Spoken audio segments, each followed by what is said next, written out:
சரி, இப்போ பண கஷ்டம் வந்துருச்சு, என்ன பண்றது?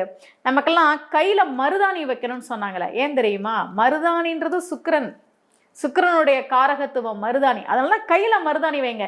சுக்கிரன்றது பணம், நீங்க கையில மருதாணி வைங்க. இதெல்லாம் நீங்க செஞ்சு பாருங்களேன். சின்ன சின்ன விஷயங்கள நம்முடைய முன்னோர்கள் நமக்கு சொல்லிக் கொடுத்தாங்க.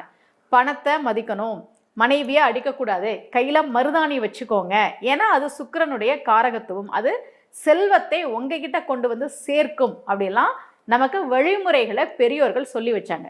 சரி, இப்ப பண கஷ்டம் வந்துருச்சு, என்ன பண்றது? கனகதாரா ஸ்தோத்திரம் படிங்க. அந்த புத்தகத்தினுடைய விலையே ரொம்ப குறைவு, 30 ரூபா 40 ரூபாய்க்கெல்லாம் கிடைக்குது.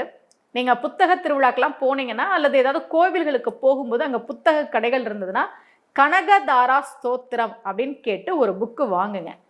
அது சமஸ்கிருதத்தில் இருக்கும், தமிழில் இருக்கும். ஆனால் சமஸ்கிருதத்தில் இருக்கிற ஸ்லோகத்தை தமிழில் எழுதியிருப்பாங்க.